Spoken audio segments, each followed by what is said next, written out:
Hi, this is Shambhavi. Welcome to my weekly podcast about spirituality, love, death, devotion, and waking up while living in a messy world. The Satsang with Shambhavi podcast is recorded live each week with students of our nonprofit community, Jayakula. For more information and to find out about attending a satsang, visit jayakula.org. Thanks for listening. Much love to you, wherever and however you are. One of the functions of being around people who have a great degree of realization is that they are actually people that you can be around. And in being just people that you can be around, you get to have a first-hand experience of how it is possible to feel in the human body. We all have what we consider to be natural and right ideas about how we should respond to things. For instance, if we get hurt or we experience a loss, like we lose our job, or we get sick, or someone attacks us in some way, we have these conceptions about what is a natural way to respond to these types of events. But actually, for most of us, how we respond to those kinds of things in our life is very, very limited. And when we are around people who aren't as limited as we are, who aren't as conditioned and aren't operating through a set of received concepts, then we can see that it's possible to have a very different response to events that we feel are threatening or upsetting or injurious in some way. So for instance, one of the great examples is the 16th Karmapa. And this is a story that's told in the movie The Lion's Roar. And if you see this movie, or just Google the 16th Karmapa, Google his picture. Just looking at him, you see what a magnificent human being he was. Kind of just as one of his students described him, he was like the sun coming up. And during his second visit to the U.S., he contracted cancer, came down with cancer. And he actually ended up dying in a hospital in the Midwest, just completely riddled with cancer.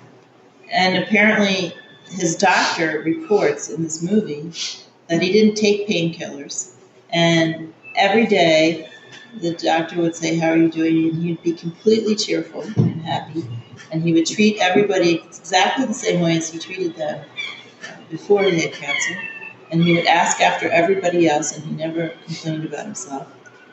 And seemed to be completely fine, even though his body was riddled with something that for you or me would send us screaming, right?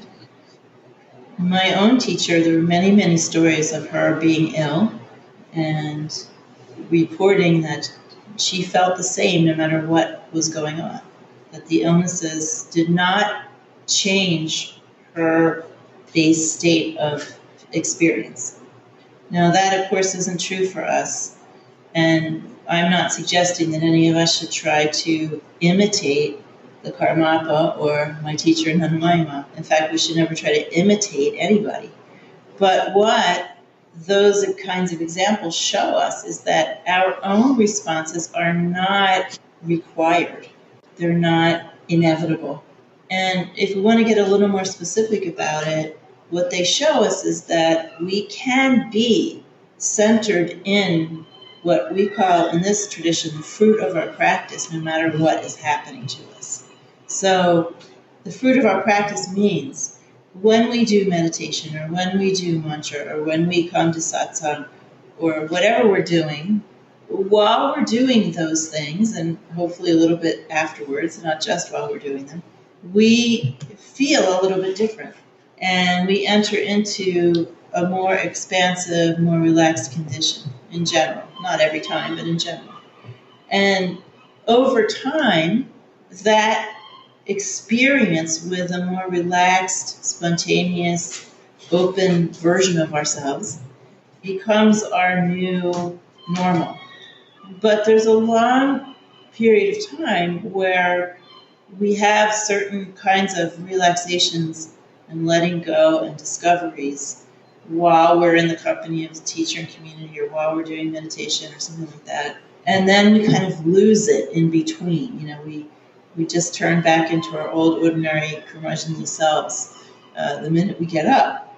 And that goes on for a while, but eventually we gain the ability to kind of walk back into the fruit of our practice or the state of our practice, even when we're not sitting on a cushion or being with our teacher or doing any of that stuff.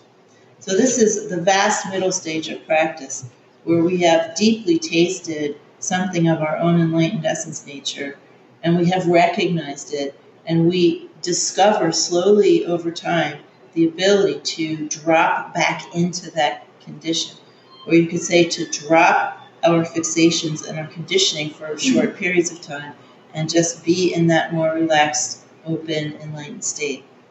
This is what people like the Karmapa and Ananda Mayama are doing continuously. They are simply being identified with what we call essence nature, or that less conditioned version of ourselves, regardless of what's happening. When we encounter beings like that and we hear teachings like this, then we can begin to experience that the limitedness of our own ways of responding. Now, the reason why this came up is because in the past couple of weeks, a lot of people in our community have been getting this same weird illness that's been going around. It's sort of a cold, but not actually a cold, and it creates this tiredness and malaise. And when we are just being in an ordinary condition, that kind of illness that sort of goes on, we respond to it in certain ways. I mean, we all respond in a unique way, but some of the sort of traditional ways that people respond to feeling kind of sick is isolating themselves, or being crabby, or being sad, or basically feeling like they have a pass on trying to be in the state of their practice.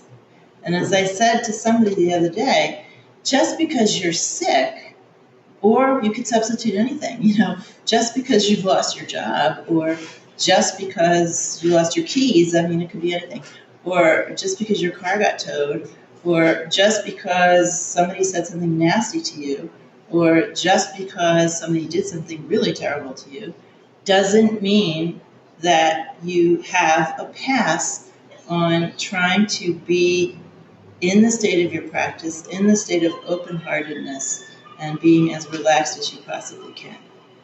And in fact, when we're having those experiences in life, which are absolutely inevitable and frequent, we are actually having then an opportunity to deepen our connection to essence nature, to compassion, to that kind of relaxation, to our connection to our teacher or whoever represents the divine to us. We have that opportunity in those moments precisely to push aside the malaise or ignore it and try to get back to the most relaxed, open-hearted, cheerful, equanimous state we can possibly find. My teacher said that all illnesses were like entities and that there was no reason to push them away. She said, I don't push you away, why should I push them away? She also advised people like us to go to see the best doctors we possibly could, and the same thing would happen if we got into trouble. We would try to get help from the best sources we could. So there's no sense in which we're trying to bypass the fact that we are ill or something has been lost or someone has hurt us. We're not trying to say you should rise above it or ignore it or try not to feel it or any of those New Agey spiritual bypassy things. In fact, what my teacher advised was that we should try to deal with them as skillfully as possible and directly and not avoid them. However, while we're doing that, we can still be cheerful and open-hearted and have a sense of lightness of being and remember the teachings and remember what's possible in the human body and not simply say, oh, something terrible has happened, so bye-bye spiritual practice. I'm taking the week off because something bad happened to me.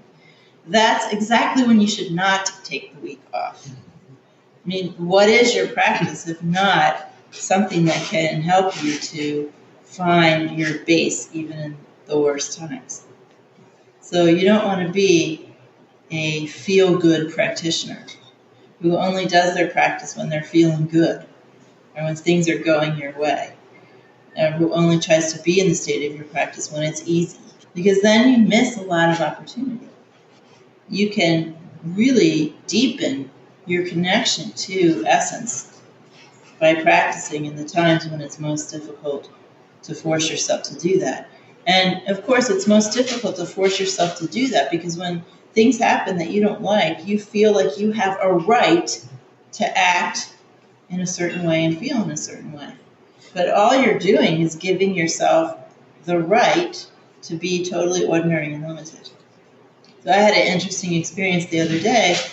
I have a long-standing allergy to gluten, and the response that I have gotten historically since I first noticed it in my 20s was this really crushing depression whenever I would eat gluten. Like bleak. Like this feeling like an anvil was sitting on my head and life just wasn't worth living. That's how I felt in my 20s. And then when I discovered this allergy, I stopped eating gluten and that all went away. But, occasionally I would eat something that I shouldn't or accidentally eat something I shouldn't. And the same feeling of this crushing depression would come back. I mean, I felt sad and just kind of desolate. And I would have these dreams of what I called my gluten dreams. Really, almost every time that I happened to eat gluten, I would have this dream that would be I was in some city. It was usually New York or San Francisco, two places that I lived the longest in my life. And I would not know why I was there. And I wouldn't have a job, and I would have no friends and nowhere to live. And there was this feeling of desolation. I don't eat gluten for this reason. And then recently, I was eating something that I didn't realize had traces of gluten in it. I was eating in just tiny little bits, but I was eating it every day over a number of days. It was like supposedly gluten-free bagels, but in the very, very, very, very, very small print, it said, may contain traces of gluten and blah, blah, blah. So over these few days, actually more like a week that I was eating these bagels, I started to feel this weird feeling again.